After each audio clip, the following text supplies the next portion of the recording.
Hello, everybody, and welcome to the first of many programs for True Crime Incorporated. This is Joseph St. John. I've had about 30 years in law enforcement, have gone through the ranks, started off as an officer, and ended my career in Columbus, Mississippi as the chief.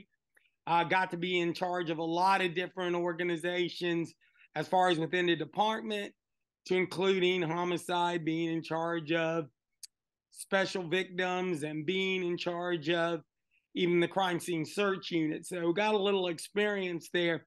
And I'm going to introduce a couple of people who are going to help me during this one. I've been involved in this before, and there'll be a link down there with two average Joes. But for today's episode and for things that are occurring on here, I'm going to get some other partners. And I'm going to start off with Dean. Dean, introduce yourself. Let people know a little bit about you. Okay, my name is Dean Teaster. I live in Southeast Michigan. I am an independent investigator of cold cases. I became interested a couple of years ago, actually probably more like 15 years ago, when I was part of a motion picture called An Ordinary Killer. And then I slowly migrated into getting on the internet and looking around and things of that nature. But what drives me is the fact that there are cold case files where people are missing. And that's what drives me. Yeah, there's a lot going on. And my second partner, and we're going to get to that, is Deneen. She is my niece. And Deneen's going to tell you a little bit about herself. She's my right-hand man most of the time on most of the things we do. Hi, I'm Deneen Azzolino, and I live in Eastern Connecticut. And I've always loved the true crime. And I got involved with my uncle, Joe, and I started watching his Two Average Joes channel. And I started really getting into it more and more. And then I got on board with Joe, and we started this journey. We've done a lot, and Dean's came aboard, and he has been a gigantic help. Today's lesson, that's what we thought. Today's program is going to be What is Truth? And I think that's very important when we get into true crime. And let me explain to you why. Most of us are busy. Most of us are trying very, very hard just to keep our head above water. But we do like true crime, or we like politics, or we like whatever we like, even to the point that there's sports can be pulled into this. So you ask, what is truth? And what I'm really trying to do, and what Dean and Deneen is going to help me do, is to explain to you a lot of what we get on the internet. I'm not saying it's not true. It's just a half truth. And I'm starting to see where people, it's very easy to do a Google search or pull something off the internet and go, oh, this is true. But here's the problem. I think that's what's happening with a lot of things that are considered to be true crime, or even politics, which is scary. And that is, people read one or two articles. They don't do any research. And then they get on social media and talk crazy. Okay. And it's probably time for, when people do these programs, to point that out. I'll give you an interesting aspect of where we're at right now as far as journalism. I think it was a couple of days ago, I was watching a program on the YouTube channels. And basically the accusation, I do believe it was an accusation, is that Sports Illustrated, which at one time was the biggest sports publication in America, is now using IA writers to write their articles. That means artificial intelligence. And this particular group of people at Sports Illustrated went as far as creating pictures of them using AI. So you had a story written by IA, and they showed a picture in a biography written by IA. And that's really what we're kind of up against. And so I don't want to make it sound like, the hyperbole is, oh, everything's a lie, but it's getting harder to find the truth. And one thing, and I think Dean will speak to this, Dean has done a lot of real investigating.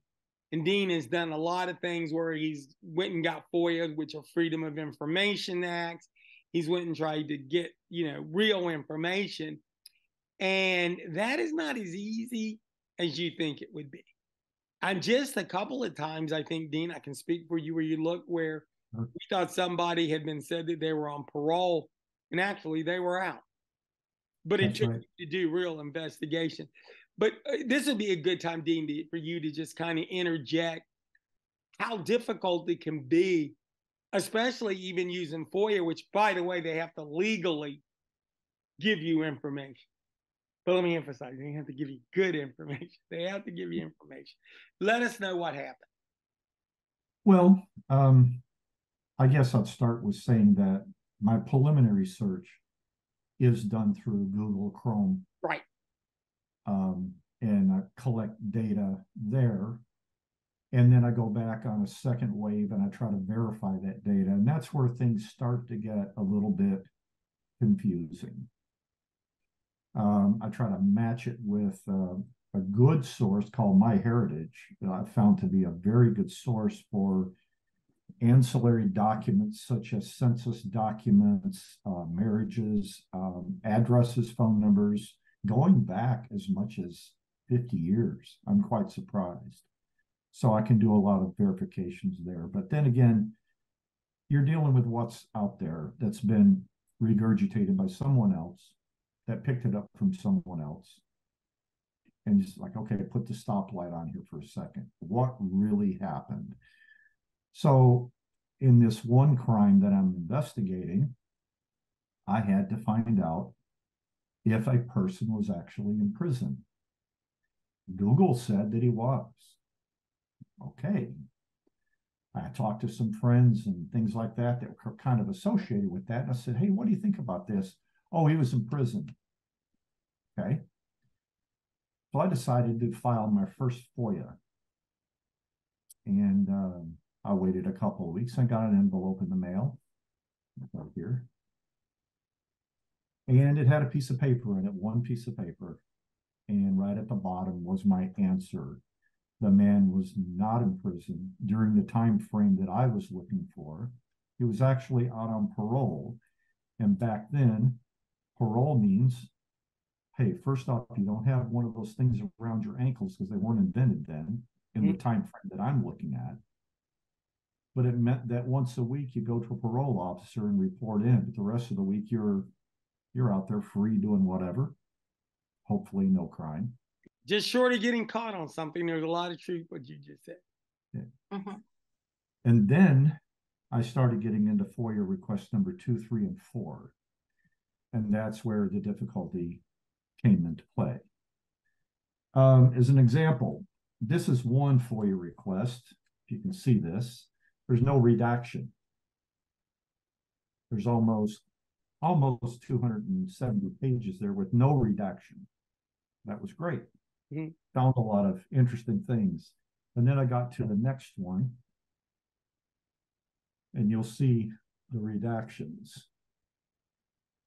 I have a stack of nouns, verbs, pronouns, adverbs, conjunctive sentences with no subject, place, date, or thing.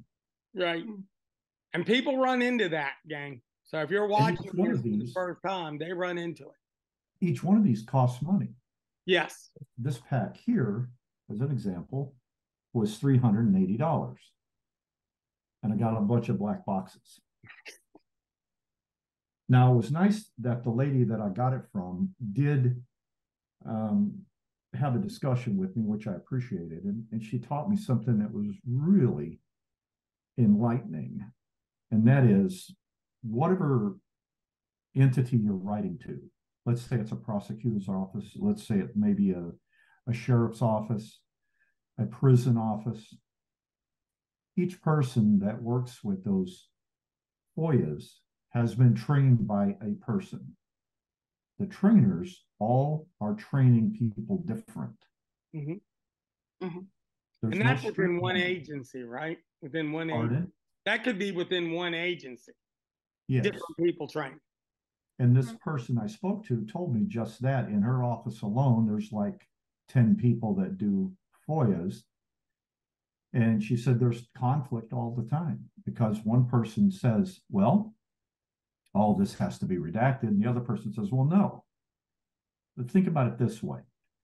Let's say James Dean did a crime in 1970, and it's published all over the internet. The whole trial is on the internet. You can find it. It's pretty much public domain.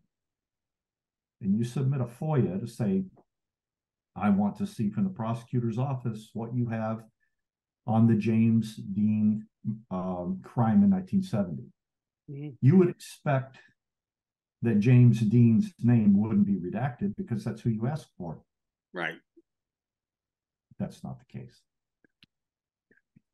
I think that's where I think when we start talking to people and we want people to come on board and we want, you know, any of the cases that we talk about eventually or even today, I'm talking about doing this. We want people's information. We have a couple of people, all three of us, that we want to line up to do some interviews with. But you would think getting information would be, on some of these cases, 40 and 50 years old.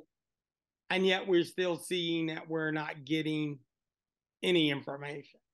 So what I worry about, and this is kind of why we have this first program and this first step, is when people run into blanks and they either run out of money or run out of time or run out of patience, they just start regurgitating things off the internet. We did on Two Average Joe, we did a pretty intensive look at John Norman Collins. And when I look back and I watched some videos that were done on him, and I watched some what we'll call YouTube work that was done on him, it basically roots into 2 or 3 articles, 2 or 3 stories.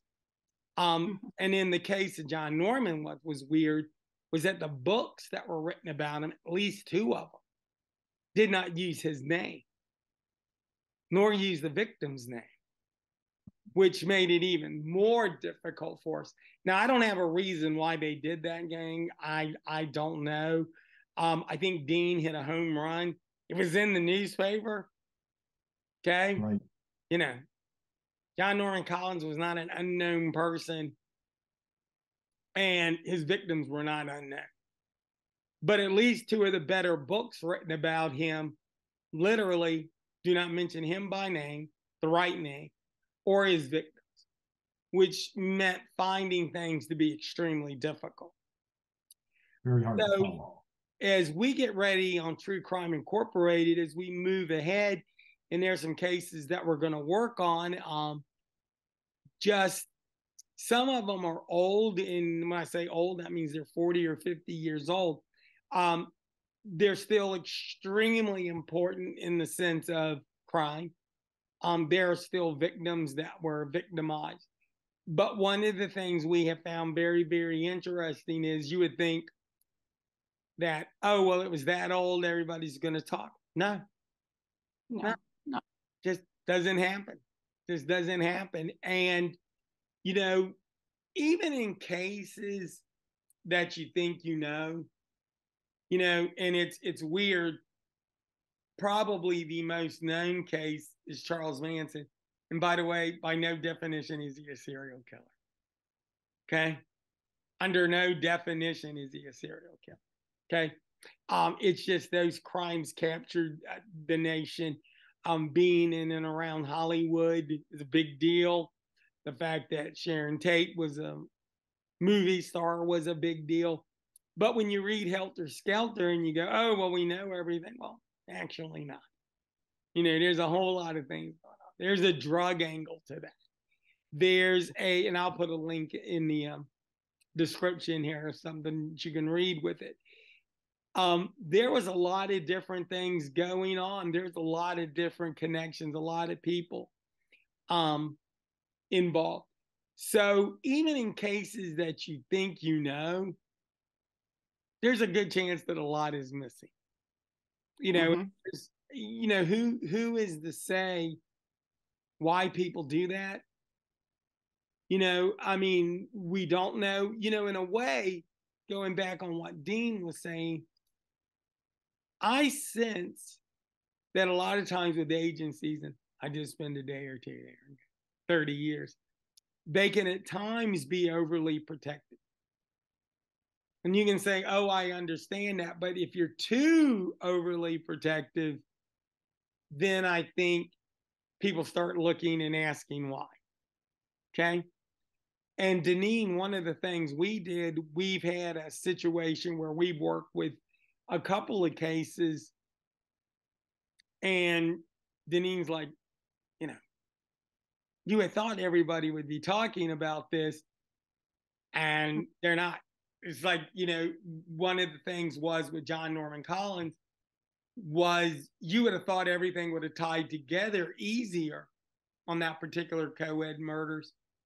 But when you were watching the video, you were thinking that, but there was time where they almost went too far to put everything together and put it on one person. Right. And another thing is everybody usually uses Google as their research, and they go right to that.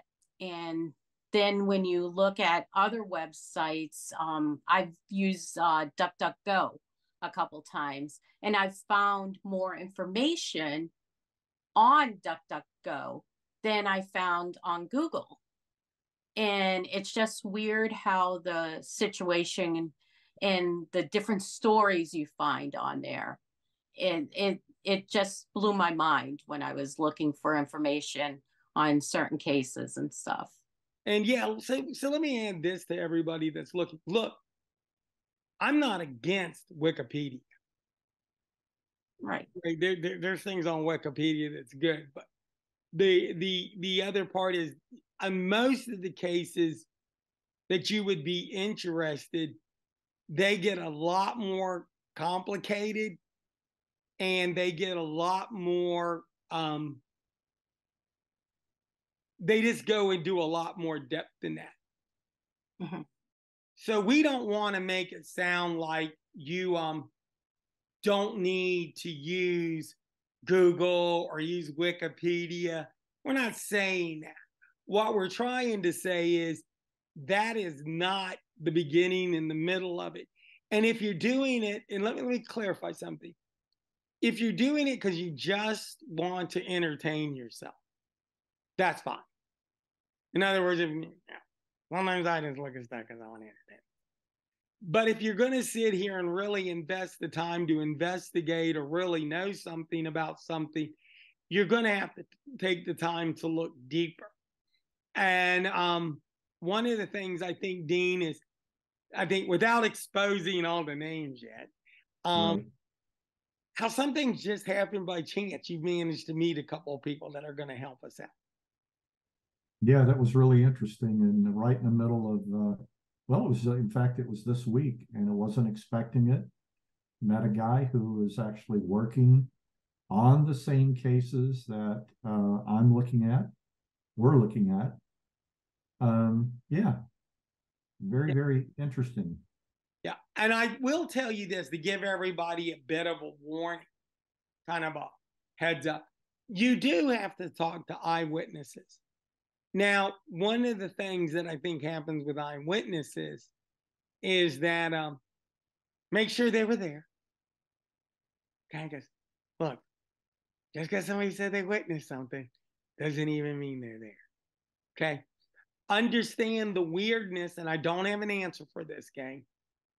But everybody that's ever worked law enforcement, especially if they worked homicide or was involved in any sort of major investigation, people will confess the crimes they did not do. Okay. There's another interesting thing, and I think anybody that's ever watched documentaries know this. And that is, there are people that interject themselves into the story. So when they're telling their story, whether it's a documentary or they're doing a movie, they interject themselves as being more important. Okay. I watched one recently where it was like girls meeting with person and the girl gets in trouble, get a little bit of disagreement, ends up that person A winds up killing person B. Okay, the girl. But if you listen to the girl's story, what she wanted to tell you is about what she did and how she was involved. I'm like, actually, you're just the witness. And fortunately, you're still alive that you can tell the story, but you really didn't do anything afterwards for this other girl's protection. If the story you told is true, that you sense this horrible stuff, then maybe you should have called the police that night. Maybe you should have told somebody. Maybe you should have been a good witness 40 years ago. Okay? And you got to be careful with witnesses because, like I said, often they'll interject themselves in the story and put a spin on it where they look good. And we'll do another episode down the road sooner than later where we discuss that eyewitnesses are not the best. They are not the best evidence. Okay, and get into the fact that people identify people when they shouldn't. People interject themselves in the cases they have no business doing. Every time I watch a documentary and they say, and then we opened up the phone lines, I'm thinking, and you got 8 zillion calls that had nothing to do with this case. And when you could have been investigating it, you were chasing your tails. Yeah. Okay. And that hurts people's feelings. They're like, well, Joe, we were trying to help. No, you weren't. You just wanted to get involved. Okay. One of the things that 30 years of law enforcement gave me, I'm not sure you're trying to. I'm not even remotely close. Matter of fact, I'm not going to give you the benefit of the doubt. You just picked up the phone and called because you wanted to be in the middle. Now you ran us down a rabbit hole where we could have been looking for a real case. Okay. There you got that. Okay. So we want to really focus on that. So when we go, what is truth? And, we really ask that tough question. Understand that we're all a little bit polluted in our belief system. We bring it to us. We bring it to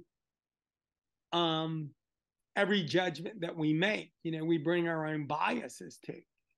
But I think that what we're going to do on True Crime here Incorporated is really break down why we're looking at it, what we're doing. And as we get further down the line and show you the cases that we're working on, we're going to show you the real work that we did. Some of it comes up good. We get real witnesses. Some of it comes up really good. We get real information. Then other time, poor Dean's got 200 pages or whatever it was. I know he sent me several pages that looked like just somebody took a magic marker to. Okay? Yeah. And in other cases, we've worked, going back to Two Average Joes, on the John Norman Collins case, we had somebody say there was a set of bloody seat covers. Right. Yeah. Nobody has got any evidence of that. None. Now, those were murders. Okay? Those weren't shoplifting. Okay? So that's really what we want to focus on when we go and we do this True Crime Incorporated, and when Deneen and Dean and me do it. We're going to bring some guests along. We're going to have some people that are legitimate witnesses, legitimate experts on these cases. Legitimately, if everything works out, Dean, we'll have some people that actually worked on some of these cases. Right. Okay. So not a lot of secondhand news there. But that's really what we asked our people to do that are going to enjoy this, and I think people will enjoy this site. So we want you to subscribe. We want you to follow us. Send us a comment down below. I'm going to have a link also for Two Average Joes. That's Robert Baker's and my site, and show you some stuff we did with the John Norman Collins case. But this one, we're going to be working both sides. Robert Baker will be involved with the Two Average Joes, and then the three of us are going to be doing this one.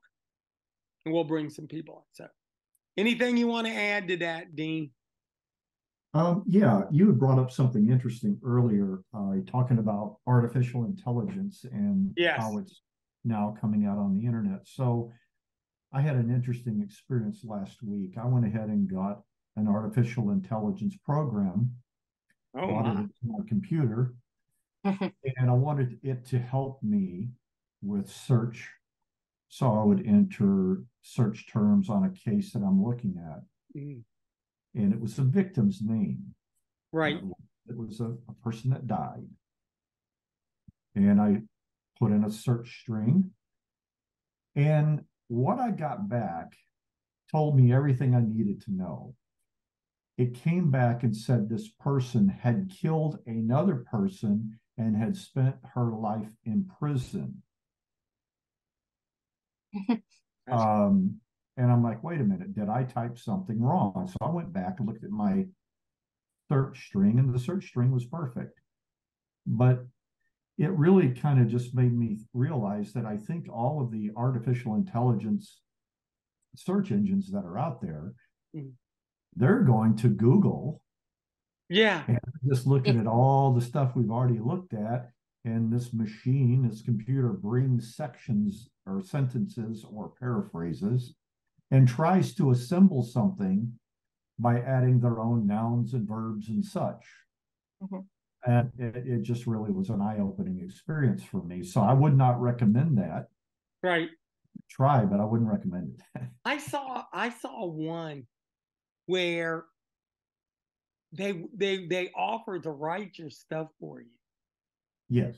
Like it's like, no, I'm comfortable, I can write, right? But I'm like, what does that mean in the future, that you're just going to pump information in there and they're going to just diddle with it? You know, doesn't mean it's accurate, by the way. They just said they'd write it for you. You know, it's interesting because years ago I was a computer specialist. I ran mainframe facilities here in Michigan, a large DECVAX environments, IBMs and such. And one of the interesting things about that is we always would say junk in, junk out. Right. Same thing here. Yeah. But now it's just all over the internet now. Yeah. You know, go ahead. I think you brought it up a while back when we've been talking about cut and paste history. Yeah. And I think that's what a lot of this comes down to, is people just cutting and pasting and making their own stories, their own narrative, how they want to put a spin on things, and not really having the truth out there. Listen, I'm an old man. An old man. So this is an old man alert. I remember when I had to handwrite, and we were doing research papers, handwrite on a card, an index card. And I had to put the index card information in a paper. And then I had to document where I got this stuff from. Okay. I go back to college after 137 years and realize that I was in college with people who are cutting and pasting, which is easier than using an index card. Okay. But what I was stunned about was they weren't documenting their source. Exactly.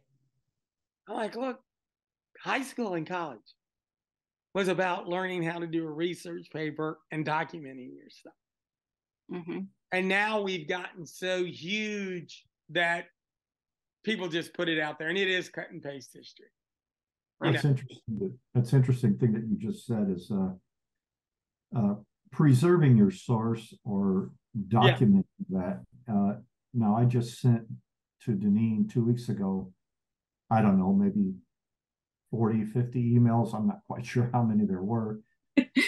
Basically, basically what it was just exactly, Joseph, what you said. It's preserving, like I have a big worksheet, an Excel spreadsheet. And if somebody says to me, well, where'd you get that?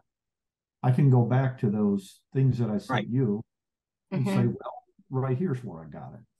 Yeah, see, that's one of the reasons we were talking about the spreadsheet a couple of days ago, Dean. And I said, you know, just keep doing it, because we have to be able to trace back what we're doing, because we're trying very hard to keep away from that cut and paste stuff.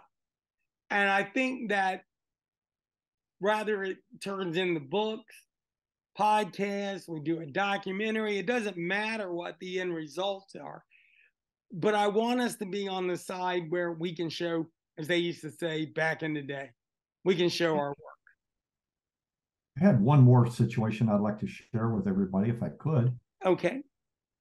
Did some research it started, when it started quite a few months back, but I was looking at addresses of a suspect.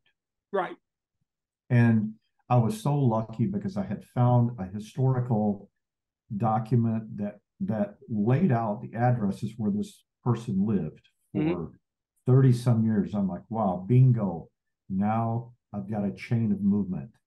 And I started building on that. But one of the addresses, what was really funny about it is a very complete address. But when you went to Google Earth and you put the address in, it didn't exist. Like, so that haunted me for probably, I don't know, 4 or 5 months. And I haven't sent you the update on that yet. But long and short of it, I started doing a global search of the address in the surrounding area. I don't know what made me think of that, but I did. And guess what? Bingo, got it. What had happened was the census taker back in 1992 put the town down, not realizing he was just over the border in another town. So the address actually exists, but it's 7 miles away. Right. Interesting. Yeah. One thing that we're going to do too, to tag this along, to go along with it, a lot of these people that perpetuate these crimes are very familiar with cross-pollinating these jurisdictions, because it makes it more difficult to investigate the crime. Okay.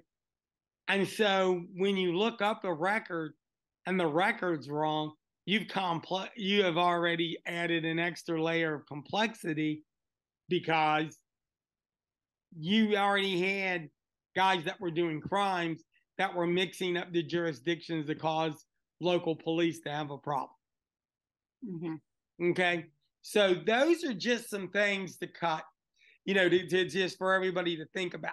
But look, we're going to wind up. There's going to be some links down there. Hit subscribe, hit like, do the things you need to do. Help us out. We're going to cover it, and we really appreciate it.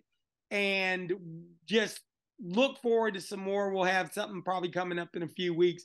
Definitely would like to do one more of these before the Christmas holiday. Okay? So everybody, say goodbye. Thank you. Take care.